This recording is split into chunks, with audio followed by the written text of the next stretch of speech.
Welcome to the Program Pod, a national award-winning program on the RCBC Podcast Network, which takes a deep dive into the programs offered at RCBC through different perspectives of students, faculty, and employers. Little twists on this edition here of the Program Pod. Hello and welcome to this national award-winning program now on the RCBC Podcast Network. I'm your host, Jay Varga. Normally, we take an RCBC program and do a deep dive, as you just heard from, also my voice, and do a little bit of different perspectives within that particular program. But today, flipping the script, because we recently just had Veterans Day, and with my parents being in the military, me being a military brat, I want to give love and gives honor and salutes to my fellow veterans here. And, from a student, a faculty, we've got some veteran services stuff to talk about here on a special edition here for the November edition of the Program Pod. And joining me today, Reginald Taylor, a Army veteran, which included a tour in Afghanistan, now turned full-time criminal justice student at RCBC, and Stephen Hodsdon, an Air Force veteran, spent nearly 40 years as a paramedic before finding a retirement job and as a lab skills instructor, which he'll update his title here as we go along here, as an instructor here at Rowan College at Burlington County. And Jennifer George, one of my lovely coworkers here at RCBC, the Coordinator for Military Education and Veteran Services here at RCBC. So welcome to the Program Pod, everyone. Welcome. Thank you. Thank you. Yeah, thanks for coming on again. First off, thank you, gentlemen, for your service as we just got done having Veterans Day. Thank you for your support. I know what it takes. Like I said, military brat, born at Dover Air Force Base. I went out to live in England with my parents being there 20 years military, or 20 years Air Force. Came back here. That's how I ended up in South Jersey from McGuire Air Force Base. So I know what it's like to get the marching orders and have to do a lot of stuff and sacrifice and everything you all have to do. So again, kudos and just a heartfelt thank you for your service. And that's why I wanted to change it up a little bit. Step outside the box, not take one particular program, but more about touching base on the lives of veterans and going through school and giving back to school and teaching and stuff like that. So as first, we always like to start with the students here as we are recording live here in the Center of Excellence for the Veteran Student Success Center. It's a nice little setup, gets us outside and gets this in here because this is a great little, area for the veterans to kind of like hang out. But Reginald, you like to go by Reggie, as you say? Yep. Okay. All right. So first of all, why'd you choose the Army? So originally I wanted to do the Marines. Okay. But they had like a height and weight requirement, and at the time I'm like, I just want to get going. Yeah, you wanted to get going. The Army was like, oh, we'll take you. Come on. Yeah. So did you know like you wanted to go like right into the military? Yep. Yeah. Yep. So what did you actually serve? What kind of role did you do in the Army? Started off as an infantryman. To be exact, it was an indirect fire infantryman, which uses mortar systems. Did a tour in Afghanistan and changed my job once I came back to combat engineer, and I spent the rest of my time out as a combat engineer. So when you're talking like those mortars, like, and again, my extent is just through Call of Duty or whatever it is, right? And you're setting up those big mortars on the ground, right? So actually, I carried the smaller one with me right over my shoulder. Oh, actually, yeah. yeah. Oh, wow. Yep. Wow. That's an incredible experience there. And, I can only imagine. So you come over here, were you actually, when you went in, were you expecting to have to go take marching orders to go out to Afghanistan? Are you prepared for all that? Yeah, I did. The moment we got there, they were like, oh, by the way, we're going here next year. I was like, oh, all right. Yeah. Saw some crazy stuff, I'm sure. Yeah. It was fair. But so you come here, you do your tour, you come back home, and then I was reading over your bio, you become law enforcement, go down to Georgia. Yes, yep. So were you stationed down in Georgia? So I got out in Texas, and then I had some family in Georgia, actually. Okay. So, I moved over to Georgia, and then got into police, and, once I was security guard in Georgia, and then the police recruited me pretty much, and was there for about a year and a half, and decided to start school after that. Yeah, so now you come back home, yeah. right? And where's home exactly? So I was born in Edgewater Park, New Jersey. Okay. Right now I live in Cherry Hill. Okay. But just moved back home. Still, family's here and everything. Mom's here, sister, and just wanted to go to school. Yeah. So you're doing criminal justice, right? Yep. Do you have like a specific avenue that you want to do within criminal justice? So I'm looking to go towards federal law enforcement now. Okay. More so, just local police. Yeah. Just see what I can get out of it. Yeah. Did you? I mean, is that you knew you wanted to go do that? Like yeah. that's Originally, yeah. Yeah. So you're here at criminal justice now. Have you had Amber or Joe, like Joe Rizzo, Amber Sacante, your professors? Yes. Have you had them both? Yes, I love them. They're great. Yeah, they're fantastic stuff. They do a great job. Obviously, they do a law enforcement career day. Which have you been here for that yet? Yes. Yeah. So they're doing it again. I believe it's in March. Yeah, it's come up. Yeah. So great time there for anybody listening. They pretty much bring everybody, any type of law enforcement, federal, national, local, right here to our Student Success Center. It's a great time. So kudos to that. Where are you headed off after this? I guess after you get your degree in criminal justice. So right now, I have to start looking into the internships, but really I'm looking more towards like the FBI, U.S. Marshals in that area. Okay. That's where it's headed right now. I'm in my junior year, so actually next fall I start at Rowan University. So you're doing a 3+1 program? 3+1. Excellent stuff. So. All right. Well, speaking of faculty and another fellow veteran here, and also apparently a fellow radio person back in the day and TV, Stephen Hodsdon, also Team Air Force. Yes. Yes. I hear you're busting Reggie's chops a little bit. Guys are okay. We need you. Hey, it's all inner service good stuff. One guy was Army, one guy was Navy, one guy's Air Force, one guy's Coast Guards, and it will just be going back and forth, and it looks like a real bloodfest, and everybody's laughing. And as soon as the civilian starts to chime in, the four turn up and gang on him. It's like, you can't talk to us like that. That's right. No. So incredible story for yourself. You go back to school when you're into your 70s, but we got to take us back to the beginning, right? So you enlisted at the age of 19 during the Vietnam War, which I only know through the movies and TV shows based off this polarizing war. And as much as I'm a military buff, the war was before my time. So could you describe the environment back then and why you chose to enlist?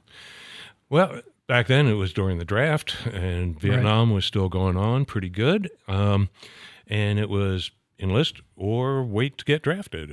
There wasn't a whole lot of college deferments then that they were doing. So, of course, I wanted to go ahead and enlist in a non-combative unit. So I'd been in for a little while, and then I turned around and volunteered for one of their combat units within the Air Force. I wasn't selected. And then I was stationed in McCord Air Force Base in Washington State, Tacoma, Washington. I was out there for 2 years. The war ended, and for all intents and purposes, there was just nothing going on with tens of thousands of returning servicemen. What do we do with them? So this military across all disciplines had come up with a thing called a RIF, reduction in forces. So they just went through different units, different sections, and just said, okay, we have these guys here that are not doing a whole lot. You want to have discharge and go home, and here's your honorable discharge, and you have all your rights and privileges and everything. And I said, sign me right up. So I got out, stayed in Tacoma, Washington, stayed in the area. I ended up in radio and television for a few years, did that. Back when FM was just starting to become a real big thing, and we're still kind of doing the old AM slot jog, and it's said working with that analog tape we talked about. Oh my goodness, there. we were. Kids these days don't know about digital editing or the difficulties of analog editing. No, not all. And we had actual vinyl that you would put on a turntable and cue it up with the instant start, instant on turntable, so you could talk over it and things like that. Eventually ended up coming back home. My next door neighbor always had an ambulance parked out in front of their house. Why do you have an ambulance there? Well, I'm a captain on our volunteer rescue squad. And my then wife said, well, gee, my husband's always wanted to do that. So then I came home from work one day. There's an application on the kitchen table for this rescue squad. So I went, next thing I know, I'm part of the rescue squad, and they send me to EMT school. And I'm like, wow, this is really cool. So I had a part-time job in Atlantic City as an EMT, and paramedics were just coming down to Atlantic and Cape May counties, and it was a combined effort between the hospitals down there and the then West Jersey Health System, which is now Virtua Health System. So I inquired about a few things, and do you want to become a paramedic? Yeah, I'd love to become a paramedic. And through a whole lot of pieces moving, I ended up in a didactic and became a paramedic and worked in Atlantic and Cape May counties for 17 years. Come along in year 2000, there was an opening for a flight paramedic with the state police and the South Star, which was part of Virtual Health at that time, and I was selected. So I flew as a flight paramedic with the state police for 10 and a half years. I needed change, had to get out of the air. I went back to the ground with Atlantic Air. You didn't like flying anymore, or what? It's hard to explain, but I just had to get out of the air. And I had this awesome job for critical care ground transport offered to me I said, okay, the hospital that's 6 miles from my house or 40 miles from my house. And I said, so sign me up. But I never left Virtua. As a matter of fact, I'm still with them in their EMS education department. So I've been per diem with that since 2010.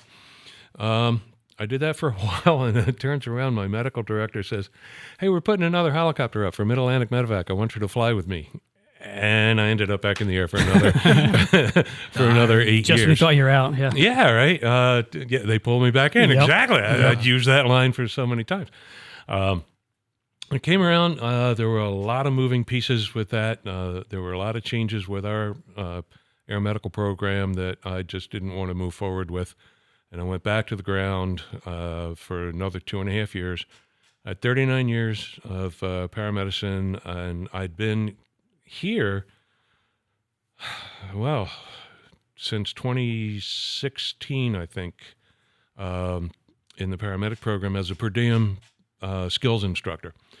Doing that here, doing that there, doing that here. So now I'm pulling the pin, and they said, hey, why don't you come? That was my retirement gig to come up here. Yeah. So I'm doing the skills lab, teaching them what we do, how to start AVs and, do things and read the EKGs, that kind of stuff. So our then skills lab director said, oh, we need you to be an adjunct faculty. Cool. What do I have to do for that? Well, you're going to do this, you're going to do that, you're going to do this. Great. So what year did you get your degree? Problem. Oh my gosh, you don't have a degree? I said, no, we have to do that. Well, Ann Edwards was then the assistant dean for the health sciences, and she was awesome. I can't thank her enough. I really can't. She came down when she first came over and said, what's a paramedic? We gave her the book, and she read the book, loved us. She helped me go through all this, and I ended up getting my degree in health sciences here, and then became adjunct faculty. And how old were you when you went back to school? Got to do the math.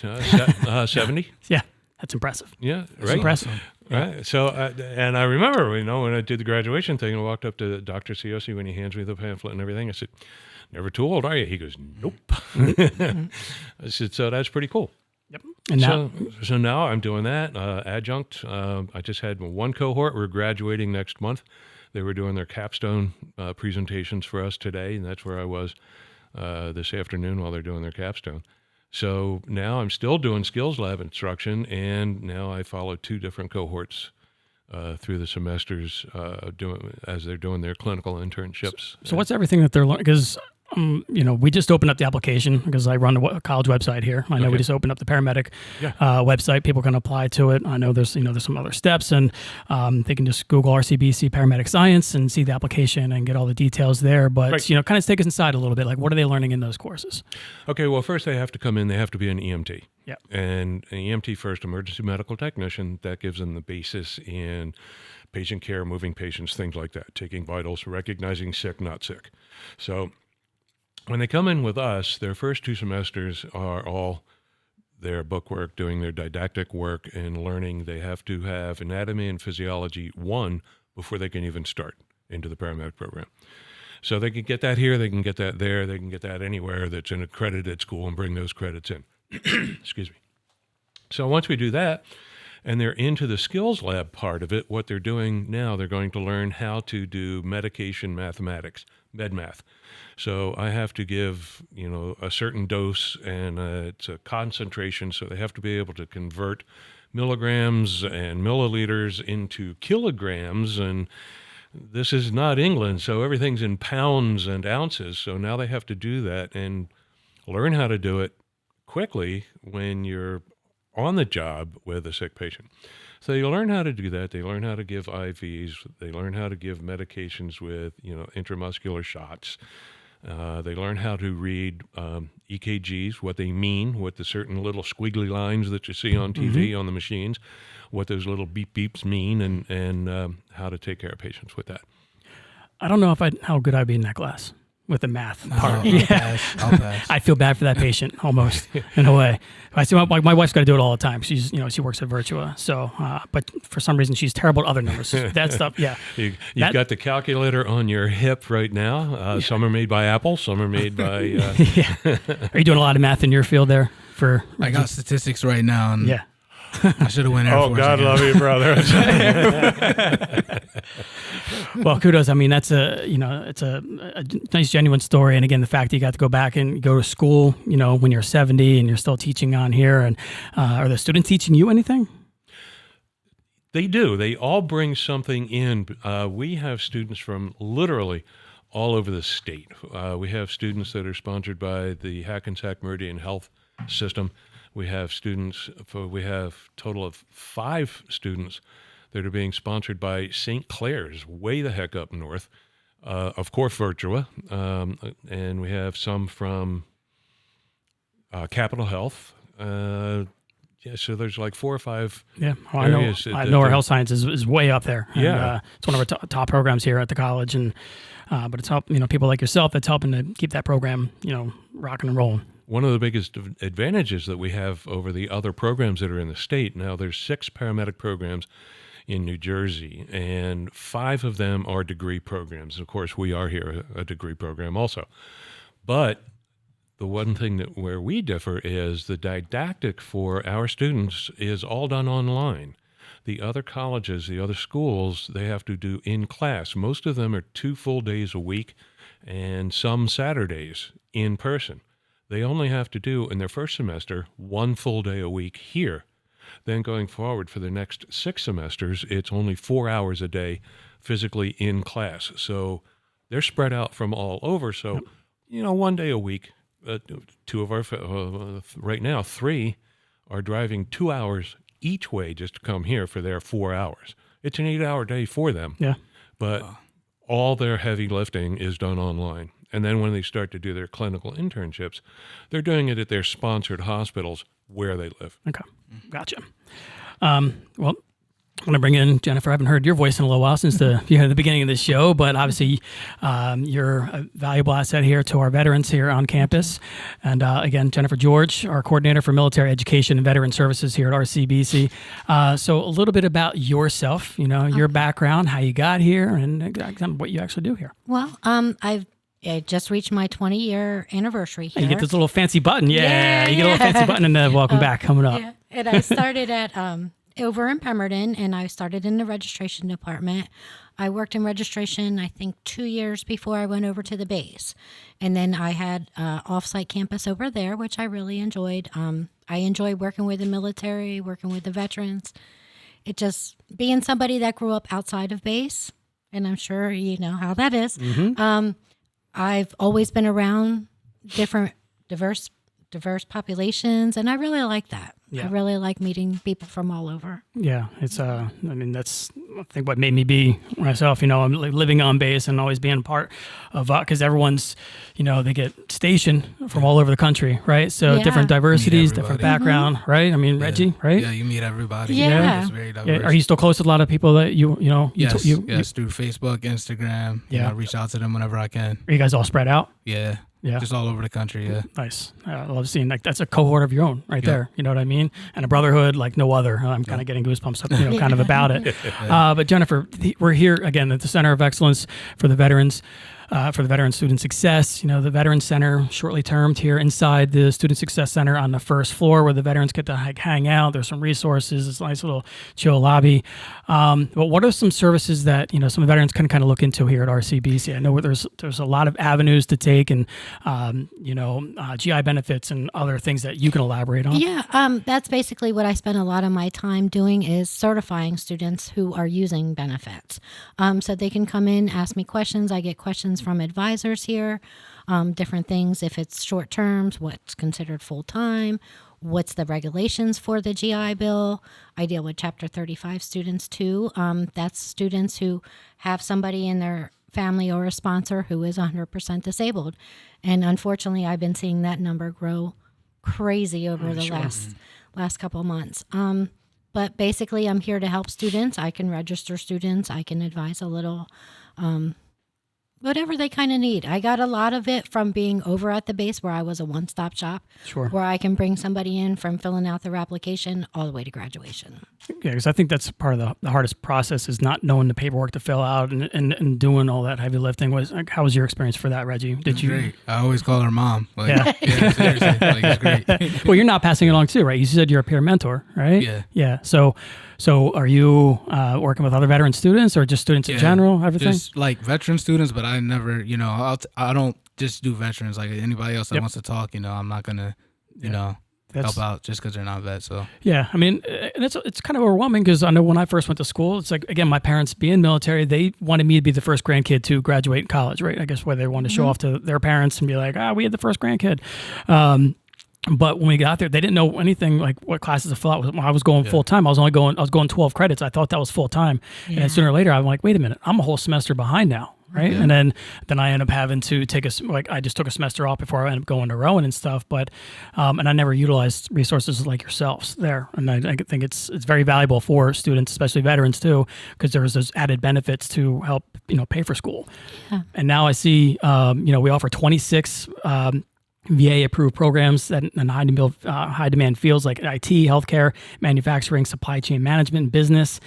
And veterans who are looking to pursue a higher degree, many of these options provide credits towards those degree programs, maybe like what Reggie's doing with the 3+1 in criminal justice. So can you elaborate a little bit more on that, or like how they get to these programs, or is there I guess they have to come to you first or go through admissions, and However they come in is perfectly fine. Yeah. Right. Yeah, they could come in here first. They could go through admissions. They could go through advising, whatever it takes, and wherever they feel comfortable. That's the biggest thing here, I think, is making it feel warm and comfortable for everybody who comes. Right. And jumping off of that, is there something, whether Stephen or Reggie, yourself, veteran going back to school, whether it was, you took some time away and you came back, or you jumped right into law enforcement and then continued to go pretty much right from law enforcement to back to school or whatever it is. What could you tell other veterans that are thinking about, going back to school and have like their doubts or their concerns? I would say do it. Yeah. I would say do it. It definitely helps having a veteran center at the school, definitely, because you feel that camaraderie again. Yep. But I say just do it. Yeah. Just go for it. And so are you meeting a lot of veterans in the center here? Yes, so I meet them a lot. I don't see them a whole lot in school, but I do meet them because I know some of them have like online classes and everything. Yeah. But reach out through email and stuff. Yeah. Stephen? Yeah, we've got several veterans in our program right now, and sometimes they've had a medical background in the service. They might have been a corpsman or something like that, so they can dovetail what they've done before into the paramedicine program that we have here. I know they got a lot of support here from the school. Yep. So other than that, that's about it. I get you. I got vets, it's, I think it's just trying to give them the encouragement again, because it's, I think sometimes it's that paperwork that we were just talking about, right? Or making that decision. And they know that, they want to go do greater things because you're serving your country and you're achieving such great goals, right? And I think it's just want to continue to achieve, more goals, just in a different, different avenue. With Thanksgiving coming up, I'll leave the floor to all three of you. What would you like to give thanks to, whether it's your fellow veterans or just anything in life? Sure, absolutely. Reach out to my fellow veterans, because freedom isn't free, right? Yeah. So, thanks to all that have come before and are still doing the job. Yes. Yeah. Man. Ready? I think God and, all the veterans before me that's serving now, people that are serving now, family and friends. I would like to thank them all too. Definitely the veterans and the people we have, the people we work with, a lot of great people around here. And I think, as I feel chills going up the spine here, I don't necessarily go out of my way, but when I see somebody wearing like that veteran's hat, right? Yeah. I like to sit there and just, thank you. Sometimes they're like, no, they appreciate it, and they go on, and they, they might have their past history that it kind of brings up or whatever it is. Yeah. But for the most part, they're always, thank you. And I don't know if enough people have that gratitude because they truly understand what it took to go serve the country and have to be away for holidays or go do tours, right? Exactly. So as I always ask people, when you see a veteran, just a simple thank you goes a long way, right? Yeah. So it's a good message to carry into Thanksgiving.